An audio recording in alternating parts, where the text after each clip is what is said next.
En cuanto a rangos etarios, aquí podemos abarcar la totalidad, ¿ya? Porque tenemos en cuenta de que una pérdida auditiva se puede desarrollar en cualquier momento de la vida. Cuando un niño tiene una pérdida de audición, es súper importante intervenirla lo antes posible. Creo que tengo a lo mejor la posibilidad de hablar un poco más de lo que corresponde. La guía GES, el audífono que más se utiliza es el retroauricular, ¿ya? Hola a todos los seguidores de Foneduca, mucho gusto, somos Javiera, somos Danixa y me presento, soy Lucía. El día de hoy tenemos un invitado muy especial que nos está acompañando, que es el fonoaudiólogo Álvaro Godoy. Así que le vamos a dar un fuerte aplauso. Así que el día de hoy vamos a abordar muchos temas importantes, por ejemplo, qué es la fonoaudiología y las leyes ministeriales y qué personas pueden acceder para poder ayudarlas. Así que, pero antes vamos a comentarle un poco cómo se ha sentido don Álvaro, cómo ha estado estos tiempos. Muy bien, primero que todo agradecer la invitación, me parece una excelente iniciativa de parte de ustedes que esta información se pueda masificar, ¿cierto?, a través de estas plataformas. Y nada, estoy muy contento, muy ansioso de poder comenzar, de poder hablar de audiología, que es algo que me apasiona, así que muy feliz de estar aquí. Qué bueno, me alegro muchísimo. Bueno, y como bien sabemos, fonoaudiología tiene muchas áreas. Exacto. Aborda diversas áreas. Adultos, donde ahí abordamos comunicación, deglución, lenguaje, habla. También tenemos pediatría, también tenemos voz, pero en este caso nos vamos a centrar en lo que es el área de audiología. Porque audiología es muy importante para nosotros porque nos permite el desarrollo del lenguaje. ¿Me confirma? Así es, querida. Es de por sí el canal principal por el cual nosotros adquirimos el lenguaje, ¿sí? Claro. No tenemos en sí otras formas más específicas de poder adquirirlo, sino que al escucharlo nosotros vamos obviamente aprobando, ¿cierto?, cómo producir ciertas palabras, los fonemas, ¿cierto? Y todo eso lo adquirimos a través de la audición. ¿Sí? En la audición, lamentablemente, el lenguaje sí o sí se va a ver de cierta forma alterado en su adquisición. Así es, coincidimos, encanta que coincidamos. Profe Álvaro, o fonoaudiólogo, pero ¿cómo me gusta que le llamen? No hay ningún problema, me siento cómodo con cualquiera de las opciones. Muy bien. Como bien sabemos, fonoaudiología a nosotros nos permite prevenir, diagnosticar, ¿cierto? Y ayudar en diferentes rangos etarios. Correcto. ¿Nos podría especificar qué rangos etarios específicamente trabajamos en el área de audiología? En cuanto a rangos etarios, aquí podemos abarcar la totalidad, ¿ya? Porque tenemos en cuenta de que una pérdida auditiva se puede desarrollar en cualquier momento de la vida. Por lo tanto, es bien importante tener siempre precauciones, principalmente en el caso de los niños, que son muchas veces niños que nacen a lo mejor con una pérdida de audición, claro, y claramente por temas comunicativos no son capaces de poder a lo mejor manifestar problemas, decir obviamente que no tienen la capacidad de escuchar, es algo que obviamente va a pasar. Entonces es ahí donde uno tiene que tener mayor ojo. A través de todas las formas que tenemos de pesquisar estas pérdidas auditivas, ¿cierto? Ya sea a través de emisiones autoacústicas, potenciales evocados auditivos, o hasta las mismas audiometrías, ya sea por juego condicionado o alguna otra alternativa. Todo eso nos va a dar cierta información, ¿cierto?, de cómo está el estado auditivo, porque recordemos que cuando un niño tiene una pérdida de audición es súper importante intervenirla lo antes posible. Porque si no, eso puede llevar a repercusiones a nivel lingüístico muy importantes, que es algo obviamente que nos interesa de sobremanera a nosotros como fonoaudiólogos y fonoaudiólogas. Por lo tanto, es importante bajo ese punto. Ahora, no significa que en el resto de las edades no sea importante. Ya sabemos que una persona adulta que tiene una pérdida auditiva también va a manifestar dificultades en la comunicación, hasta llegar al punto de lo que es el aislamiento social. Sabemos y hemos visto, ¿cierto?, como en personas adultas mayores que empiezan a perder la audición, este tema del aislamiento social es cada vez más fuerte a medida que va avanzando la pérdida. No comparten con familiares, evitan ir a contextos sociales, ¿cierto?, ya sea de amistad o de alguna otra índole, porque no escuchan, no entienden, se pierden las conversaciones, dejan de tener el hilo de la conversación, a veces intervienen y la gente también muchas veces no ayuda en ese sentido de poder a lo mejor ayudar a esta persona que tiene la pérdida de audición, ya sea repitiéndole, hablándole más lento o más fuerte. sino que muchas veces caemos en lo típico que es la burla también. Entonces, eso obviamente va a hacer que esa persona no se sienta cómoda en ese lugar y va a terminar generando este aislamiento social. Por lo tanto, en cuanto a la pregunta que me hacen ustedes en temas de rangos de edad, en toda edad se puede desarrollar una pérdida auditiva, claramente con distintas características para adultos, jóvenes, niños, ¿cierto? Infantes. Vamos a tener que a lo mejor considerar otras cosas importantes, pero hay que estar observando a toda esa población en todo momento. Claro, igual quería mencionar algo como de lo importante que es que la gente conozca que igual hay exámenes que desde pequeños ya podemos pesquisar si es que tiene alguna pérdida auditiva o no. Claro, exactamente. Y cómo seguir el tratamiento. Y en realidad también hay estos programas ministeriales a los que puedan acceder los niños y postular a un audífono. Hay niños que nacen sin esto tan importante que es la cóclea, y es donde lo principal de donde tenemos esta información auditiva. Claro. Y ahí podemos hacer un implante coclear. Claro, si están las condiciones, tenemos afortunadamente la ayuda de la tecnología. Cuando se realiza un diagnóstico en base a todas las pruebas que has comentado, Javiera, y se llega a un diagnóstico, a una confirmación diagnóstica, tenemos afortunadamente un abanico amplio de alternativas auditivas, en este caso si lo ponemos en el contexto de un niño, ya que está la posibilidad de adaptar audífonos, tenemos los implantes cocleares, implantes por transmisión ósea, ¿cierto? Si es que también no tiene alguna malformación que no haga posible el uso de un implante coclear, en fin. Tenemos varias alternativas que, dependiendo por supuesto de las características del paciente o del usuario, del niño, vamos a poder elegir y vamos a poder brindarle. Y eso ha sido afortunadamente un abanico bien importante de soluciones para que obviamente se logren concretar estos hitos importantes de adquisición del lenguaje y que eso no sea un problema futuro. Nombró algo de las hipoacusias. Para los que no saben, hipoacusia es una pérdida auditiva. En este caso, nosotros tenemos entendido que existen diversos tipos de hipoacusia, ¿cierto? Sí. ¿Nos podría decir cuáles son? Sí, por supuesto. Bueno, de la clasificación de hipoacusia tenemos varias. ¿Ya? Podemos clasificarlas por ejemplo, daño anatomofisiológico, ¿cierto? La podemos clasificar por periodo lingüístico en el cual se adquiere, que tiene que ver con lo que me preguntaban, ¿cierto?, de la edad, en qué momento lingüístico se pierde. Y también tenemos la clasificación según también lo que es la severidad, ¿cierto? Y por otro lado también tenemos según el daño anatomofisiológico, los distintos tipos que son más conocidos, como es por ejemplo la hipoacusia sensorio-neural, que es principalmente cuando el daño se enfoca en el oído interno, ya sea en estructuras de la cóclea, el órgano de Corti, células ciliadas, como también en el nervio auditivo, ¿sí?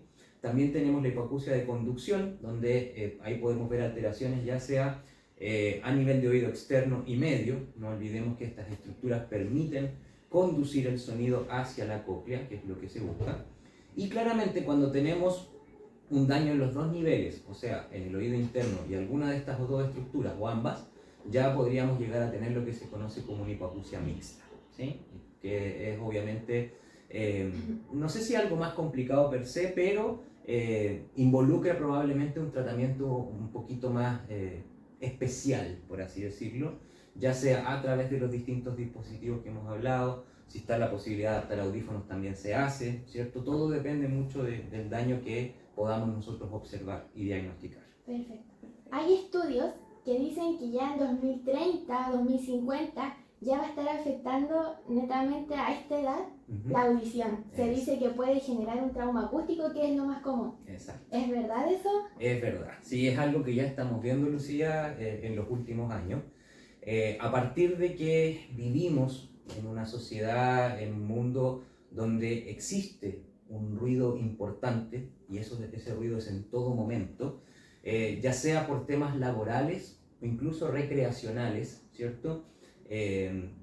Este ruido en el cual vivimos, en el cual tenemos en la calle, tenemos al utilizar nuestros reproductores de música, en ambientes laborales, si es que a lo mejor mi trabajo involucra mucho ruido, ¿cierto? Ya sea una discoteca, un bar, hasta la misma calle. o De la hecho, misma hay calle. leyes que dicen cuántos decibeles debemos Exacto. tener de Exacto. intensidad como promedio, Exacto. y en realidad como que ya estamos superando eso. Y que lamentablemente no se respeta. ¿Ya? Ujú. Eso es algo también de que hay muy poca regulación en base a eso. ¿Ya? Aquí en Temuco, por ejemplo, sin ir más lejos, si midiéramos los decibeles que hay en la Avenida Alemania, por ejemplo, que es una de las calles más transitadas aquí, ese ruido ya supera los 90 decibeles, por ejemplo. Los decibeles, por si acaso, es la intensidad del volumen a la cual estamos expuestos. Claro, Claro, Constantemente. claro, y para que la gente tenga claro, no debiesen superarse los 65. O sea, Claro. estamos hablando de que tenemos casi 30 decibeles de diferencia. Más. Y sabemos también de que estas calles, muchas veces la gente hace su vida, hace su trabajo, ¿cierto? Es una calle probablemente donde va a transitar diariamente. Entonces todo eso involucra que se produzca, ¿cierto? Lo que se conoce como el trauma acústico o el daño auditivo producto de ruido, ya que también es una nomenclatura que se está utilizando un poquito más ahora. Y que bueno, todos estos factores hace de que nuestro órgano que recibe el sonido, que es la cóclea, a través de sus células ciliadas, este ruido va deteriorando estas células. Y eso finalmente va a hacer de que presentemos hasta el día de hoy una pérdida auditiva irreversible, ¿ya? Y que si mantenemos esta estimulación a esa cantidad de ruido, sin duda va a ir avanzando, ¿ya? No olvidemos también que el paso de los años también es otro motivo por el cual se va perdiendo la audición. Entonces muchas veces estos factores se van complementando a que el paciente a temprana edad, hablemos incluso 40, 50 años, que es algo que no se espera, ya llegue a consultar por temas auditivos, ¿sí? Por daño producto de ruido, y que inmediatamente hay que tratarlo, ¿sí? Porque probablemente esta persona de 40, 50 años se mantiene laboralmente activa, ¿cierto? Mantiene relación, entonces no puede a lo mejor darse el lujo de padecerla y no tener un tratamiento. Entonces, de acuerdo a esa pregunta que me haces tú, efectivamente ya se está viendo como una especie de pandemia a nivel global. Claro, como usted comentaba, normalmente la población, que se le puede decir persona mayor, tiene como esta preocupación de perder esta audición sin saber por qué. Como comentaba también, a nivel mundial se le puede decir, o a nivel nacional, o dependiendo del lugar donde estemos, ya estamos con un impacto acústico, puede ser como una contaminación acústica que estamos constantemente pasando, expuesto día a día. Claro. Entonces, las personas que se le puede decir adultas mayores tienen esta preocupación de por qué o cómo he perdido esta audición. Como uno normalmente dice, está el dicho, de que uno nace envejeciendo, perdiendo ciertas habilidades o ciertas funciones. Entonces, a estas personas les cuesta entender ciertas cosas de por qué uno pierde la audición. Claro, exactamente. Entonces, esto es muy importante saber de por qué o cómo sucede. Exacto. Y ahí es donde va la explicación de uno también. O sea, Claro. es súper importante cuando uno atiende a un paciente que llega con una consulta así, no solamente hacerle todo el tema instrumental, evaluativo, sino que también dar la explicación, ¿sí? Y ahí es donde es súper importante, yo le decía, ¿cierto?, de ser profesor, el manejo de las patologías, por ejemplo, porque eso nos va a permitir saber qué va a pasar, si va a mantenerse esto, va a mejorar o va a ir avanzando la pérdida auditiva, y eso es información súper valiosa para nuestros usuarios.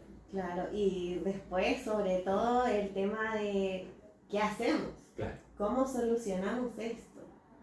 Así es. Porque actualmente tenemos una guía GES, que es algo para todas las personas mayores y que puedan optar a un audífono para que puedan escuchar mejor. Y esto tampoco, como que mucho... El conocimiento que pueden tener las Claro. personas. Lo otro es que desde su experiencia me gustaría escuchar qué mejoraría de estos programas. Buena pregunta. Sí, porque ahora estamos en un periodo donde se vienen cambios. Claro. Entonces quizás esto pueda escucharlo personas y tratar de mejorar el sistema.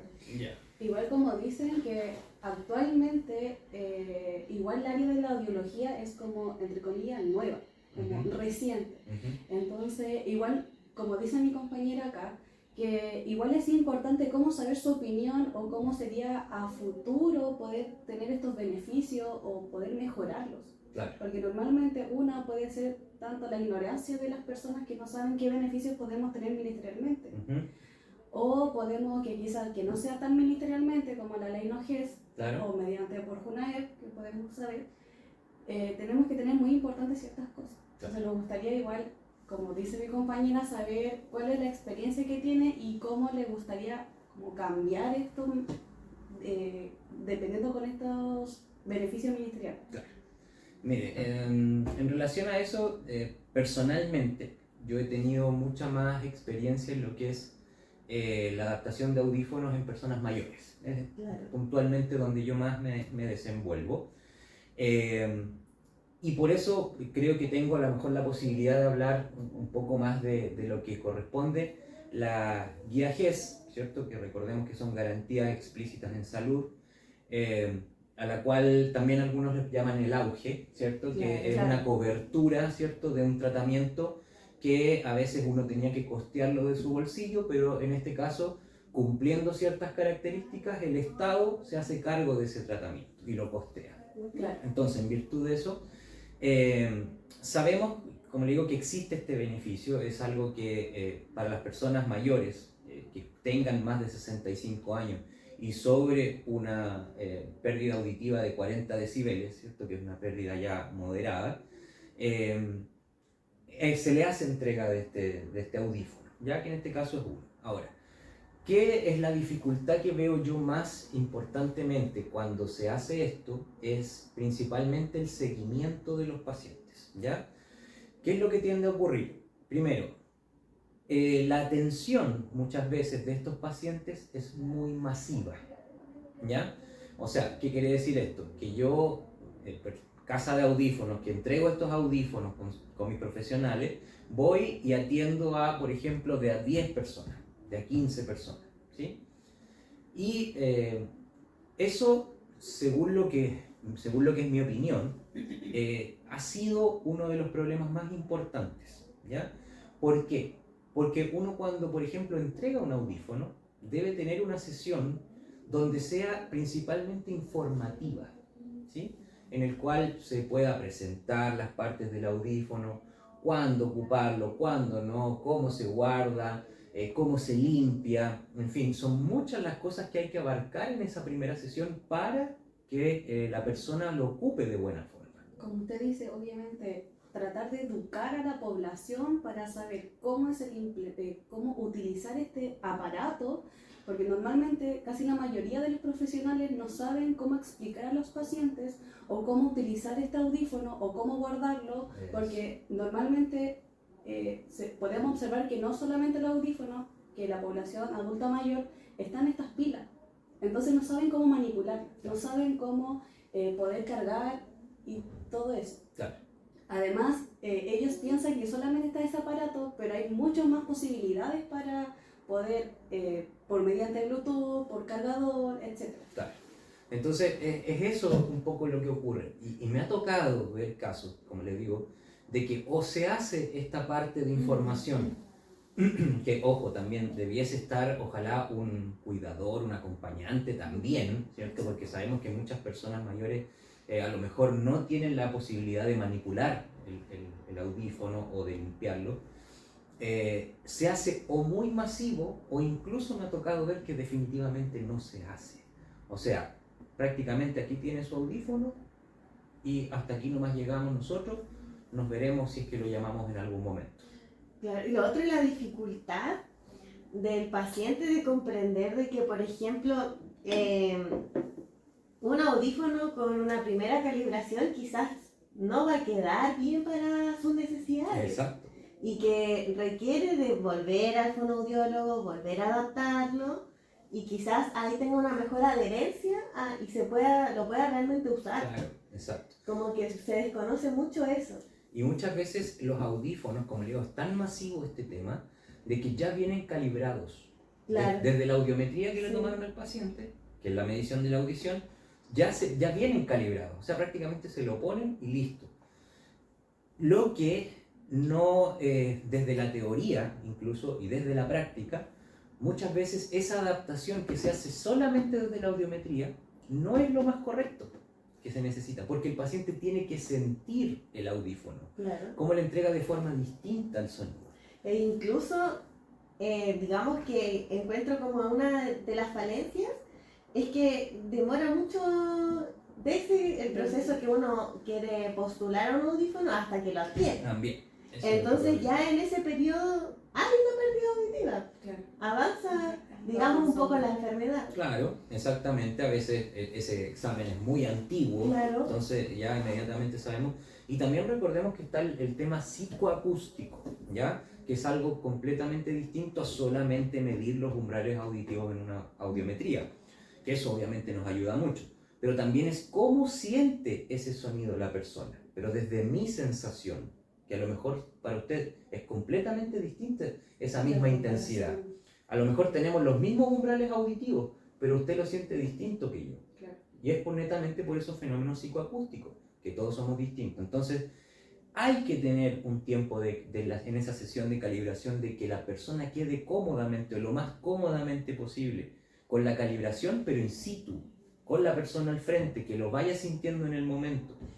Esa explicación. Y por otro lado, el seguimiento. Ya sabemos que esta guía GES nos indica que debiesen haber por lo menos 3 controles gratuitos, ¿ya? Que esos muchas veces también me ha tocado, por lo menos aquí a nivel de la región, que no se hacen, ¿ya?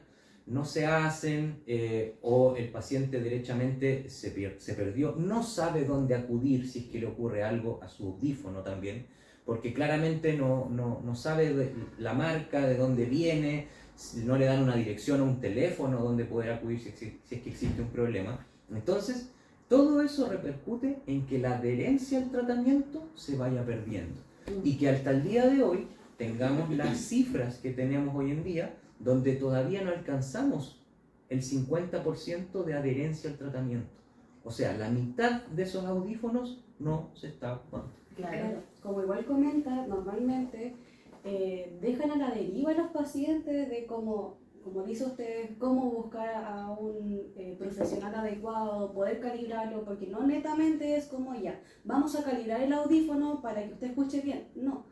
También están las necesidades del paciente, cómo puede escuchar a través de una televisor, poder hablar por celular, poder realizar su trabajo día a día, por ejemplo, un taxista.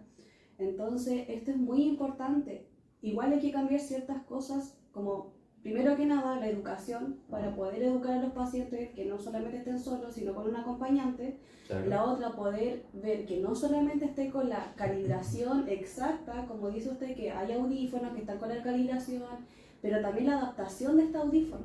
Porque normalmente uno puede llegar y comprar este audífono, como por ejemplo, uno llega, como por antena 3 directo, que es muy común, que la amplificación, que viene la amplificación. Pero no todas las personas es adecuada esta amplificación. Claro. Entonces, es muy complejo saber y educar a las personas que no solamente no cualquier casa de audífonos tiene que comprar un audífono. Exacto. Tampoco uno llega al punto de que dice, no, es que si entre más caro, mejor el audífono. Eso. Es falso, es completamente falso. ¿Por qué? Porque puede ser, obviamente son caros los audífonos, pero se pueden adaptar dependiendo de la necesidad y requerimientos que necesitan las personas. Exactamente. Ya nos han llegado pacientes de que donde están postulando la ley GES, llegan a utilizar audífonos de sus otros familiares. Claro. Exacto. Y obviamente, Heredado. exactamente. Ujú. Y obviamente eso no va a cubrir las necesidades No. que ellos requieran. ¿No? Entonces es importante, y creo que como bien lo menciona usted, mejorar este lapso, Sí. estos tiempos de espera que uno dice. Claro. Mencionaba que, quiero preguntarle en este año de experiencia, ¿cuáles han sido los audífonos que más utiliza la sociedad chilena? La sociedad chilena hoy en día, tanto me atrevería a decir desde el tema privado hasta el tema público, el audífono que más se utiliza es el retroauricular. ¿Ya? El audífono retroauricular es un audífono que va detrás del oído, ¿sí? Y que tiende a tener un molde que genera el sostén y que va dentro del oído, ¿ya? Este audífono, ¿por qué es el más utilizado? Porque tiende a ser un audífono muy versátil. O sea, me puede cubrir una gran cantidad de pérdida de audición, ¿ya? Lo que últimamente se ha visto es que esto también, estos retroauriculares han ido migrando a la tecnología RIC o RITE, ¿ya? Exacto. Que son una especie de retroauricular, pero bastante más estético y que también tienen una mejora a nivel de calidad del sonido, ¿ya? Porque lo que hace esto es sacar, ¿cierto?, el parlante de todo el sistema que tiene acá, por eso también es más chiquitito, y va directamente dentro del oído del paciente, ¿sí? Esta migración yo creo que va a ir aumentando con el tiempo, ¿ya? Porque, como le digo, desde calidad de sonido hasta factores estéticos, ha ido aumentando. Estos mismos audífonos tienden también a tener distintos tipos de tecnología, como es la tecnología recargable, por ejemplo, que ya a nivel ambiental es algo que se agradece bastante. Porque se elimina el uso de pilas, el botar pilas, ¿cierto? Con Más manipulable. más manipulable, exactamente. Entonces todo eso ha ido migrando a que esto probablemente, creo yo, va a ir un poco cambiando con el correr de los años hacia esta tecnología, por todas las características que les digo. Igual mencionar que hay diferentes tipos de audífonos para las diferentes pérdidas que pueda tener una persona. Porque hay otros sistemas, todo se va adaptando de acuerdo a la persona. Claro, exactamente. Es increíble cómo ha ido evolucionando así el tema de los audífonos. Empezar por un amplificador, Sí. como haciendo referencia al entrenador de Rocky Balboa, Sí. como que utilizaba eso, Claro. hasta lo que llegamos hoy en día. O sea, es algo increíble de cómo el humano es capaz de generar estas ayudas hacia las personas que realmente lo necesitan. Y no cualquiera los puede ocupar porque cada uno tiene diferentes capacidades. Exacto. Diferentes dificultades auditivas también. Exacto. Volviendo al tema de las leyes ministeriales, respecto a la ley GES, Sí. ¿pueden postular personas que pertenezcan tanto a FONASA como ISAPRE o es independiente eso? Sí, al ser una garantía explícita, el hecho de que utilice la palabra explícito, abarca a cualquier tipo de persona, independiente de su cobertura a nivel de salud, ¿sí? Puede ser FONASA, puede ser ISAPRE, incluso puede ser ya sea que tenga alguna clase de seguros de salud de las Fuerzas Armadas, por ejemplo. ¿Sí? Todo eso está cubierto, ¿ya? Y cualquier persona puede hacerlo. Ahora, lo importante que para poder postular sobre todo es tener en cuenta de que estas garantías tienen que ver con características, ¿cierto? O sea, si un niño, en el caso de los niños, de la ley GES o la garantía GES en niños, tiene que estar entre los 0 y 4 años, por ejemplo, de que se pesquise esa pérdida auditiva. Lamentablemente, si el niño tiene 4 años un día, ya deja de cubrir esa garantía. Entonces, eso es lo importante de tener en cuenta. Y en el caso de los niños, aquí también aprovechando la posibilidad de que esto llegue a más personas, es muy relevante el hecho de que se hagan evaluaciones auditivas en niños, ¿ya? Yo diría que hasta como con la frecuencia que uno va al dentista, ¿no? A lo mejor no cada 3 meses, pero por lo menos que en un niño cada 6 meses, un año, se pudiera hacer esta evaluación auditiva como para ver viendo si es que algo va cambiando, ¿ya? Digamos como que esté implementado como en este programa de niños sanos. Exactamente. Claro, exactamente. porque no está No, actualmente. en el control de niños sanos no es que exista una evaluación dentro del protocolo, sino que solamente en base a la observación del médico, él dice, a lo mejor sí necesita una, pero se hace a través de una derivación. Claro. No es que esté dentro del protocolo. Entonces, como le digo, yo creo que es importante tener este tipo de evaluaciones. Bueno, sabemos que también Junaed hace estas evaluaciones, por ejemplo, a nivel del educativo, ya no con la cobertura que quisiéramos, pero por lo menos se hace algo. Y no perder tiempo en el tema del tratamiento, sobre todo. Y sobre todo, no perder este tipo de garantías, por ejemplo, porque me ha tocado ver pacientes que llegan a la consulta que a lo mejor hicieron un poco caso omiso a estos signos de alarma o las red flags, ¿sí? Ajá, claro. ¿Cierto? De que por qué no me responde cuando lo llamo, por qué habla tan fuerte, por qué, bueno, lo típico que puede llegar a presentar un niño, o que no reacciona con un sonido fuerte. Y llegan, por ejemplo, por darles la otra vez, me tocó un niño a los 6 años recién a su primera consulta con respecto a esto. Entonces, y ahí uno ve que presenta las características, por ejemplo, para poder haber tenido esa cobertura. ¿Qué es lo que tiene que pasar ahora? Los padres tienen que hacerse cargo del costeo del tratamiento en su totalidad, ¿cierto? Ahora, pueden entrar a otras cosas, como decías tú, ¿cierto? El tema de Junaed, ¿cierto? Si está escolarizado. Senadis también puede ser dependiendo de las características, pero recordemos que ambos programas es una postulación. Claro. Sí. Por ejemplo, el otro día voy a contarles una experiencia. Me llegó una paciente que no tenía el pabellón auricular. Ya. Toda su vida. Uh-huh. Y por lo tanto eso igual afecta a su audición. Y escuchaba de este oído. Y aquí ya estaba perdiendo la audición. Y ella nunca supo que podía optar a un implante, o sea, a un cintillo óseo, que es un audífono, pero que va cruzado y la información auditiva llega en la parte ósea, atrás del oído. Entonces nosotros hicimos esta derivación a un asistente social, que el asistente social pueda ahí darnos un certificado que como que justifique esta necesidad. Así que prontamente vamos a hacerle una postulación a este cintillo óseo, Claro. que es muy importante y ella nunca ha oído bien por este oído, entonces va a ser algo significativo. Claro. Y eso también pensemos de que no solamente a veces es por desconocimiento de los padres, ya que es algo probablemente más normal, pero incluso muchas veces también por desconocimiento del equipo médico, que existen este tipo de coberturas, porque estamos claros que esa niña, ¿cierto? Que dice que llegó y que no ha tenido tratamiento, probablemente ha pasado por algún médico alguna vez en la vida y le ha visto esta malformación. Entonces es llamativo, ¿cierto? De que a partir de eso, aunque haya consultado por cualquier otra cosa, no exista a lo mejor una línea que se pueda seguir en virtud de poder ayudar a esa audición.